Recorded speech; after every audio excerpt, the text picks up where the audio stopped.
História da Igreja, volume 1, dos dias de Cristo à pré-reforma, a ascensão e o crescimento da Igreja em seus contextos cultural, intelectual e político. Everett Ferguson. Prefácio. Perspectiva sobre a história da Igreja. História da Igreja é o estudo da história do povo de Deus em Cristo, uma afirmação teológica, ou de modo mais neutro, daqueles que quiseram fazer parte do povo de Deus em Cristo. Esse é um povo misto, e logo a história também é mista.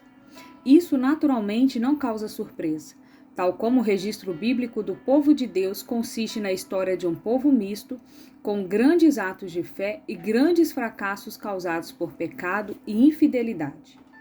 Também é assim a história daqueles que fizeram parte da igreja ao longo dos séculos. O aluno contemporâneo pode encontrar graus relativos de fidelidade e infidelidade em todas as áreas da vida da igreja. Doutrina, culto público, oração e devoção, evangelismo e missões, qualidade da comunhão, assistência e vida cristã, moralidade e benevolência. O estudo da história da igreja pode ajudá-lo a emitir juízo sobre o que é percebido como infidelidade em qualquer área e a compreendê-lo com empatia e humildade para aprender com os erros do passado. Além disso, pode ensiná-lo a regozijar-se diante das expressões de fidelidade com gratidão e desejo de imitá-las. A história exige necessariamente certa atenção a nomes, eventos externos e sequências de acontecimento, mas o aluno deve olhar para além dessas coisas. Deve olhar para a vida religiosa dos envolvidos a fim de compreender a perspectiva de que esta é uma história sobre pessoas. Aqueles que alegam não gostar de história por lógica também não deveriam gostar de pessoas. No entanto, o que tais indivíduos realmente querem dizer é que eles não gostam das circunstâncias externas do contexto das informações. Embora tais detalhes sejam necessários à narrativa, a história propriamente dita consiste nas pessoas envolvidas. E nesse caso, as pessoas eram muito humanas, a despeito da afirmação teológica de que faziam parte de um povo redimido. O autor escreve a partir da perspectiva de que a história da igreja é a história da maior comunidade que o mundo já conheceu e do maior movimento mundial. Trata-se da história humana de um povo divinamente chamado, o qual desejou viver por uma revelação divina e lutou com o significado do maior acontecimento histórico, a vinda do Filho de Deus. Como herdeiro da história ocidental da Igreja, o autor necessariamente dá mais atenção ao cristianismo no Ocidente. Contudo, por estar comprometido com a totalidade da história cristã, procurou dar a devida atenção a outras expressões do cristianismo. Portanto, embora o principal fio narrativo do período abrangido seja a Europa Ocidental, especialmente as Ilhas Britânicas, o contexto global e ecumênico do século XXI exigiu que se abordasse a África, a Europa Oriental e a Ásia. Nada é mais relevante à compreensão do momento presente do que as experiências passadas daqueles que procuraram seguir Jesus Cristo. Motivado pela convicção de que a maneira adequada de se abordar problemas contemporâneos é pelo viés da história. O autor deste livro espera oferecer aos seus leitores uma consciência histórica. Peço, portanto, que se pense frequentemente na intenção do autor e não em sua obra, no sentido das palavras e não no discurso bruto, na verdade e não na beleza, no exercício das afeições e não na erudição do intelecto. Boaventura. Capítulo 1. O cenário no início da história. 3 círculos concêntricos de influência abrangiam o mundo no qual o cristianismo surgiu. De fora para dentro, estas influências eram a romana, a grega e a judaica. Já o padrão do crescimento da igreja primitiva era o inverso: o mundo judeu, o mundo grego e o mundo romano. Ao contrário da imagem matemática, entretanto, esses mundos não eram nitidamente diferenciados entre si, sendo suas fronteiras bem sutis. Todavia, a classificação das influências é proveitosa à compreensão do cenário no qual a igreja primitiva surgiu. Além disso, tais influências continuaram sendo formativas durante grande parte da história cristã subsequente. Vindo à plenitude dos tempos, Deus enviou seu Filho, nascido de mulher, nascido sob a lei. Gálatas capítulo 4, versículo 4. Primeiro, o mundo romano. Lucas situa a história de Jesus e da igreja primitiva nitidamente dentro da história romana. Ele indica que o nascimento de Cristo deu-se no governo do imperador Augusto. Mostra que o ministério dele foi exercido durante o governo de Tibério e menciona governantes romanos e outros oficiais com quem Jesus e posteriormente Paulo se encontraram. Naquele tempo, o imperador Augusto mandou uma ordem para todos os povos do império. Todas as pessoas deviam se registrar a fim de ser feita uma contagem da população. Quando foi feito esse primeiro recenseamento, Cirênio era o governador da Síria. Lucas capítulo 2, versículos 1 e 2. Fazia 15 anos que Tibério era imperador romano. Nesse tempo, Pôncio Pilatos era o governador da Judéia. Herodes governava a Galiléia e seu irmão Filipe governava a região da Itureia e Traconites, e Lisânias era o governador de Abilene. Lucas capítulo 3, versículo 1. Ele era amigo de Sérgio Paulo, o governador da ilha, que era um homem muito inteligente. O governador mandou chamar Barnabé e Saulo, pois queria ouvir a palavra de Deus. Atos capítulo 3, versículo 7. Quando Galho se tornou governador da província da Acaia, os judeus se juntaram contra Paulo. Eles o agarraram, o levaram ao tribunal. Atos capítulo 18, versículo 12. 2 anos depois, Pórcio Festo ficou no lugar de Félix como governador. Félix queria agradar aos judeus, por isso, ao sair, deixou Paulo na prisão. Atos capítulo 24, versículo 27. Roma forneceu o contexto governamental, militar e jurídico ao cristianismo primitivo. Por ocasião do nascimento de Jesus, Roma havia recentemente concluído sua transição de república para principal imperial no governo de Augusto, 27 anos de Cristo a 14 depois de Cristo. Pouco tempo antes, em 63 a.C., o general romano Pompeu havia conquistado a Palestina e depois disso Roma dominara a pátria judaica. Ela alternou diversos esquemas administrativos por meio dos quais exercia sua vontade. Legados com base na Síria, reis subordinados como Herodes o Grande, em cujo governo Jesus nasceu, e governadores como Pôncio Pilatos, em cujo governo Jesus foi crucificado. A organização do império parece ter fornecido um padrão para o futuro desenvolvimento da hierarquia eclesiástica, e os procedimentos no Senado em Roma, bem como os conselhos municipais, influenciaram a conduta dos sínodos da Igreja. O exército, formado por legiões, cidadãos romanos e tropas auxiliares nativos, marcavam presença constante nas fronteiras e nas províncias onde tumultos eram frequentes. A tarefa dos soldados em épocas de paz incluiu a construção de estradas e a garantia da segurança nas viagens. Os viajantes cristãos, para fins ora comerciais, ora religiosos, utilizavam essas estradas e levavam a mensagem cristã consigo. A legislação é um dos legados duradouros de Roma ao mundo ocidental. Quando os cristãos eram acusados, quem dava a palavra final eram os magistrados e as leis romanas. O culto imperial, honras divinas dadas ao imperador e à sua família, muitas vezes aliado ao culto cívicos locais, atuava como um abrangente fator de unificação religioso que fomentava a unidade e a fidelidade política. As cerimônias da corte imperial, inspiradas em antigos monarcas orientais, continuaram posteriormente durante o governo de imperadores cristãos. O latim era não somente a língua oficial do governo, mas também passou a ser a língua comum das províncias orientais. A partir do segundo século, o cristianismo nessas regiões transmitia sua mensagem em latim. Segundo, o mundo grego.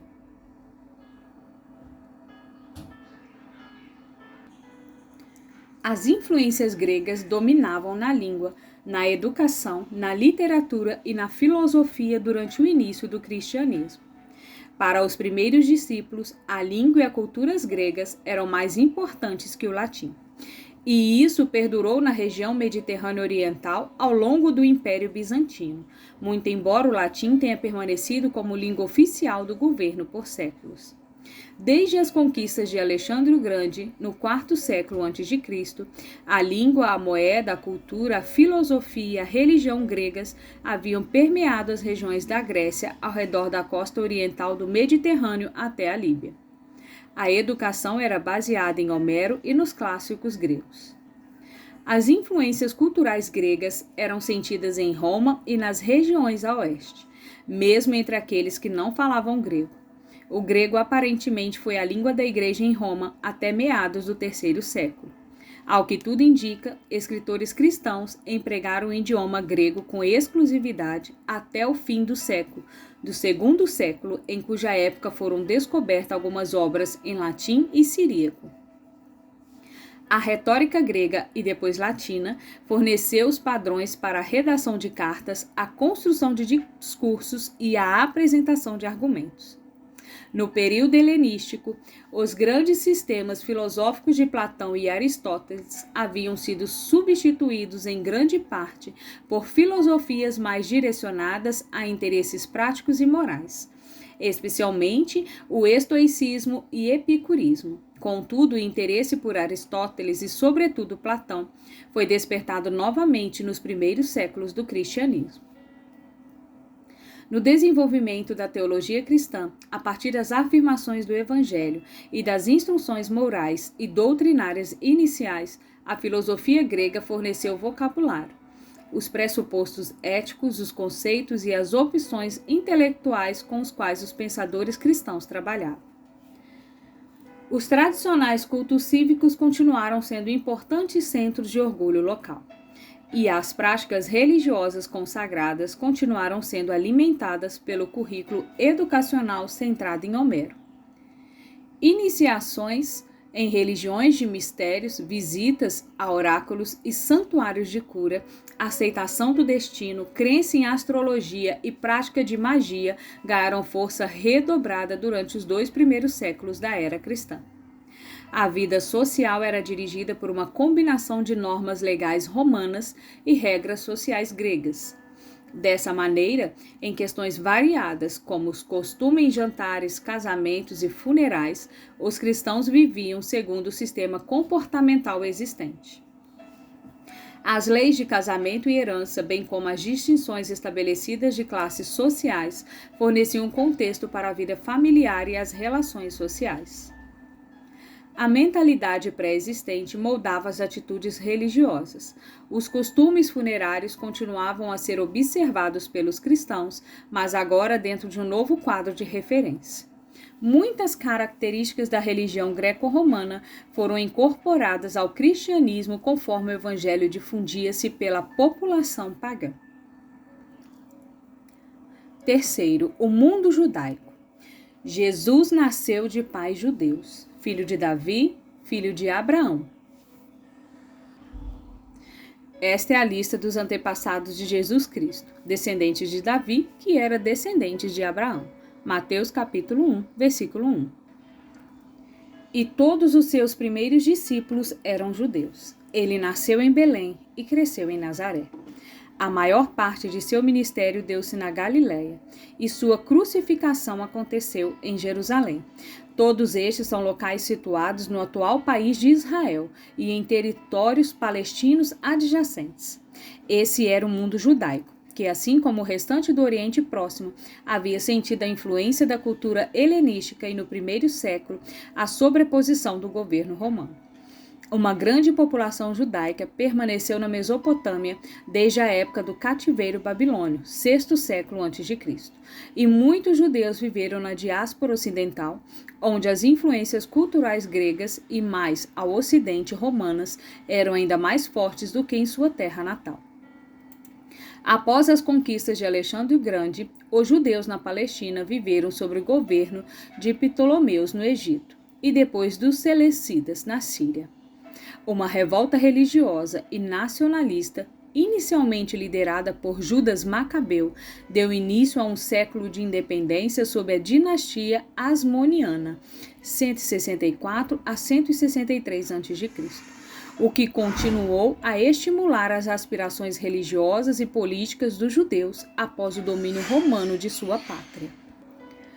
3 revoltas mal-sucedidas, a de 66 a 73 d.C., suprimida por Vespasiano e Tito, que resultou na destruição do templo, a de 115 a 117 nas comunidades da diáspora ao nordeste da África e Chipre, e a de 132 a 135, denominada Bar Koba, no governo de Adriano, minaram as perspectivas judaicas de uma pátria independente até os tempos modernos. Ao final dessas revoltas, o movimento primitivo cristão já avançava. Durante o ministério de Jesus na Galileia, sua principal oposição religiosa veio dos fariseus por causa da interpretação da lei de Moisés em relação às questões da vida cotidiana. Em Jerusalém, a oposição veio dos saduceus, principais sacerdotes e aristocratas que controlavam o templo e assuntos a ele relacionados.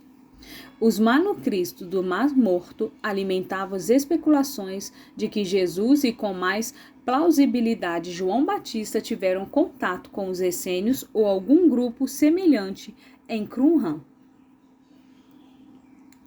As primeiras pregações cristãs, conforme registrado em Atos, começaram de forma geral nas sinagogas judaicas da diáspora. Elas atraíram seguidores compostos por um pequeno número de judeus e um número maior de gentios, os quais eram afiliados à comunidade judaica ou atraídos a ela em graus variados. O judaísmo, portanto, era o contexto religioso imediato do cristianismo. As escrituras judaicas eram a Bíblia da Igreja primitiva e, especialmente, sua tradução grega, a Septuaginta, cujo processo tradutório teve início no 3º século a.C. O Deus dos judeus era o Deus dos cristãos primitivos e as afirmações centrais da Igreja: Jesus como Messias, sua ressurreição dentre os mortos, a nova era do perdão dos pecados e o dom do Espírito Santo extraíam seu significado das esperanças judaicas, as quais eram baseadas na interpretação dos profetas bíblicos e estimuladas pela literatura apocalíptica posterior. A história do cristianismo primitivo é a história de como o movimento religioso, surgido como uma seita dentro do judaísmo, fez sua transição para o mundo greco-romano maior. E no 4º século ganhou reconhecimento como a religião oficial do Império Romano. Uma religião originada de um homem nascido de mãe solteira, em meio a um povo amplamente desprezado de uma região longínqua do mundo. Homem este que foi crucificado pelas autoridades sob acusação de traição, tornou-se a religião oficial do mundo romano, a influência formativa na civilização ocidental e uma influência significativa em outras partes do mundo. Haveria algo mais improvável do que isso? Essa é a história a ser contada nas próximas páginas.